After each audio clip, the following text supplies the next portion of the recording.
नमस्कार दोस्तों, आपके अपने YouTube channel REET science math level 2 में मैं बालूराम सोलंकी आपका हार्दिक स्वागत करता हूं। आज हम पढ़ेंगे दोस्तों साइंस का चैप्टर सेकंड, पादपों में पोषण। ये कक्षा 6 की RBSC की बुक है जो रीट के सिलेबस के अकॉर्डिंग है। पहले हमने कक्षा 6 के फर्स्ट चैप्टर में जंतुओं के पोषण के बारे में पढ़ा था। आज हम पादपों के पोषण के बारे में पढ़ेंगे। इसमें सेकंड चैप्टर में आपको टॉपिक नंबर 2.1 से दिखाया गया है कि पादपों में पोषण। नंबर 2, पोषक तत्व कौन से होते हैं, और नंबर 3 पे है कि पोषण के आधार पर पादपों को किस प्रकार से वर्गीकृत किया गया है। कि जैसे जो स्वयं भोजन बनाते हैं उन्हें स्वपोषी कहते हैं, जो दूसरों पर डिपेंड रहते हैं उन्हें परपोषी कहते हैं, जो कीट भक्षी पादपों यानी जो कीटों को खाते हैं उन्हें कीट भक्षी पादप कहते हैं, और जो मृत जीवियों को खा करके अपने भोजन करते हैं वो मृत जीवी पादप कहलाते हैं, और जो सामंजस्य स्थापित करके भोजन प्राप्त करते हैं उन्हें सहजीवी पादप कहते हैं। पादपों में पोषण नंबर 1 है हमारा पादपों में पोषण। आप जानते हैं कि सभी प्रकार के जीवों को भोजन की आवश्यकता होती है। पौधे अपना भोजन स्वयं बना सकते हैं, परंतु कोई भी प्राणी अपना भोजन स्वयं नहीं बना सकता, यानी केवल मात्र पौधे ही अपना भोजन है वो स्वयं बना सकते हैं। ये भोजन के लिए पादपों एवं जंतुओं पर निर्भर रहते हैं। कौन निर्भर रहता है? जंतु है जो पादपों और जंतुओं दोनों पर निर्भर रहता है। सजीवों की भोजन की आवश्यकता क्यों होती है? सजीवों को भोजन की आवश्यकता क्यों होती है? पोषण के लिए इनको आवश्यकता होती है। देखेंगे भी किस प्रकार से पोषण क्या है। भोजन सजीवों की वृद्धि, विकास एवं क्षतिग्रस्त भागों की रख रखाव और उनके मरम्मत के लिए आवश्यक है, जिससे सजीवों में होने वाली विभिन्न क्रियाओं के लिए ऊर्जा प्राप्त होती है। यानी विकास, वृद्धि, क्षतिग्रस्त भागों के रख रखाव, इन सभी के लिए भोजन की आवश्यकता होती है। सजीवों द्वारा अपने स्वास्थ्य एवं शरीर की वृद्धि एवं विकास के लिए भोजन के रूप में आवश्यक पोषक तत्वों को ग्रहण करने की प्रक्रिया को पोषण कहते हैं। नंबर 2.2 में आता है पोषक तत्व। पौधे सभी प्राणियों के लिए पोषण के स्रोत हैं। बीजांकुर के पश्चात नवोद्भिद पादप मृदा से विभिन्न प्रकार के पोषक तत्वों को अवशोषित कर बड़े होते हैं। जो बीजांकुर होते हैं यानी बीज होते हैं, जो बीजों के अंकुर, वो नवोद्भिद नए पौधे होते हैं, वो मृदा से पोषक तत्वों को प्राप्त करते हैं। पौधे अपना पोषण मृदा से उपस्थित पोषक पदार्थों से प्राप्त करते हैं। पौधों का स्वस्थ रूप से बढ़ना न केवल पादप जगत के लिए परंतु वरन जंतु जगत के लिए भी अति आवश्यक है। यदि ये बढ़ेंगे नहीं तो जंतु क्या खाएंगे, और पादप भी नहीं बढ़ेंगे तो वो पादपों के लिए भी, स्वयं के लिए भी हानिकारक है। पादपों की सामान्य वृद्धि के लिए मृदा से प्राप्त होने वाले इन पोषक तत्वों में या पादपों में इनको आवश्यकता अनुसार, मात्रात्मक आवश्यकता अनुसार 2 भागों में वर्गीकृत किया जा सकता है। पहला है वृहत मात्रिक पोषक तत्व और दूसरा है सूक्ष्म मात्रिक पोषक तत्व। वे पोषक तत्व जो जंतुओं के विकास एवं वृद्धि के लिए ज़्यादा आवश्यक होते हैं उन्हें वृहत मात्रिक पोषक तत्वों की श्रेणी में रखा गया है, और वे पोषक तत्व जो पादपों की वृद्धि एवं पोषण में अपेक्षाकृत कम आवश्यक होते हैं, यानी कम मात्रा में आवश्यक होते हैं, उन्हें सूक्ष्म मात्रिक पोषक तत्वों की श्रेणी में रखा गया है। अब पढ़ेंगे हम वृहत मात्रिक पोषक तत्वों में कौन कौन आता है, इनकी कितनी % मात्रा की जरूरत होती है, सूक्ष्म मात्रिक पोषक तत्वों में कौन कौन आता है, इनकी प्रतिशत मात्रा पौधों में कितनी आवश्यक होती है। नंबर 1 है इसमें वृहत मात्रिक पोषक तत्व। वृहत मात्रिक पोषक तत्व वे तत्व है जिनके पौधों को अधिक मात्रा में आवश्यकता होती है। अधिक मात्रा का ये मतलब नहीं है अभी इसको 10-12% होगा, बाकी किससे अधिक? सूक्ष्म मात्रिक पोषक तत्वों से अधिक होती है वृहत वालों को। पौधों के उत्तकों में इनकी मात्रा 0.2% से 4% तक पाई जाती है। ये अंडरलाइन यानी नोट करने योग्य बात है कि वृहत मात्रिक पोषक तत्वों में पौधों में इनकी मात्रा 0.2% से 4% तक पाई जाती है। इनके एग्जाम्पल है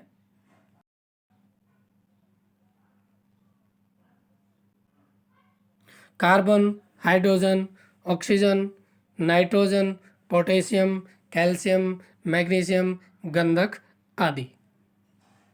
हाइड्रोजन पहले पिछले पेज में था, कार्बन, ये है हाइड्रोजन, ऑक्सीजन। मैंने इन तीनों को CHO नाम दिया है, CHO।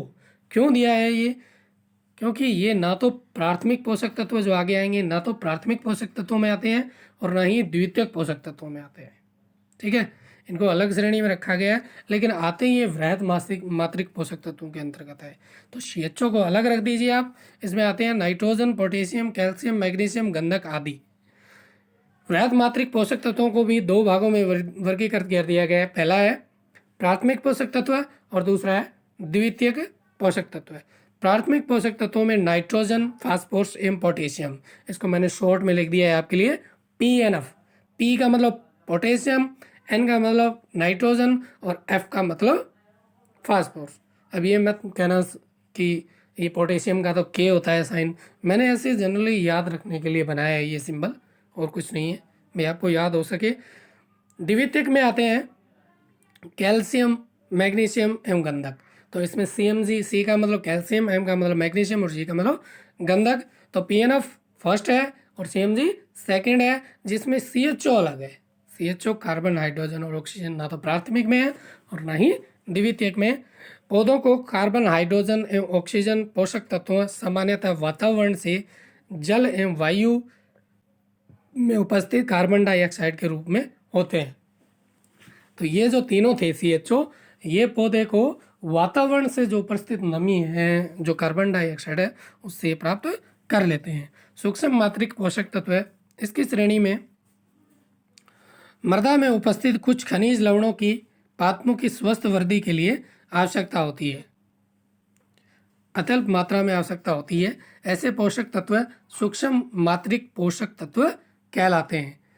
यानी सूक्ष्म मात्राओं की मात्रिक जो पोषक तत्व होते हैं उनकी अपेक्षाकृत किससे, वृहद वालों से कम होती है। ये अलग है, इनके एग्जाम्पल भी अलग हैं। जो वृहद में है वो सूक्ष्म में नहीं है और जो सूक्ष्म में है वो वृहद में नहीं है। पादप उत्तकों में इनकी उपस्थिति 0.02% से भी कम पाई जाती है। तो उसमें क्या था, उसमें था 0.2% से 4% के बीच में, और इसमें 0.02 से भी कम। लेकिन इतनी अत्यल्प मात्रा भी इनकी वृद्धि के लिए उपस्थित होना पादपों के लिए आवश्यक है। अर्थात इनकी अत्यल्प मात्रा भी पौधों की सामान्य वृद्धि को प्रभावित करती है। इनमें से किसी भी तत्व की कमी होने पर पौधे रोगग्रस्त हो जाते हैं।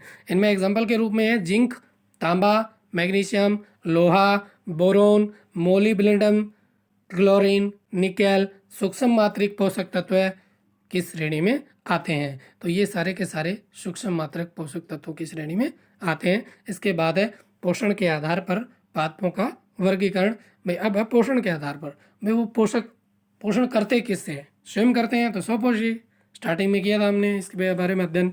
यदि दूसरों पर डिपेंड है, परपोषी, कीट खाते हैं कीटभक्षी, मृत जीव खाते हैं मृतजीवी, और यदि सामंजस्य स्थापित एक दूसरे पर निर्भर रहते हैं तो सहजीवी कहलाते हैं। हमारी पृथ्वी से भिन्न भिन्न वातावरणों में अनेक प्रकार के पेड़ पौधे पाए जाते हैं जो अपने पोषण के लिए अन्य घटकों पर निर्भर रहते हैं। क्या आप बता सकते हैं कि पोषण के आधार पर पौधे कितने प्रकार के होते हैं? तो ये हो गए 5 प्रकार के होते हैं, और जिनका नाम हमने अभी पढ़ा, पोषण के आधार पर पौधों का वर्गीकरण, जिसमें हम पहले पढ़ते हैं स्वपोषी, यानी जो स्वयं प्रकाश संश्लेषण करते हैं और स्वयं ही खाना बनाते हैं। वे पादप जो सूर्य के प्रकाश से अपना भोजन स्वयं बनाते हैं स्वपोषी कहलाते हैं, तथा पोषण की इस विधि को स्वपोषण कहते हैं। स्वपोषी प्रकाश में उपस्थित भोजन का संश्लेषण किस प्रकार करते हैं? आइए पत्ती के अंदर झांक कर देखें। ये पत्ती के अंदर हम जानकारी प्राप्त करेंगे और इसमें यह भी देखेंगे प्रकाश संश्लेषण होता कैसे है, किस किस की उपस्थिति में प्रकाश पौधे हैं वो भोजन बनाते हैं। देखिए स्वपोषी पादपों में भोजन का संश्लेषण किस प्रकार से होता है, आइए पत्ती के अंदर झांक कर देखते हैं। पादपों में भोजन निर्माण का कार्य पत्तियों में होता है। पत्तियों की सतह पर अनेक सूक्ष्म छिद्र पाए जाते हैं जिनको क्या बोलते हैं? स्टोमेटा। स्टोमेटा या रंध्र कहा जाता है।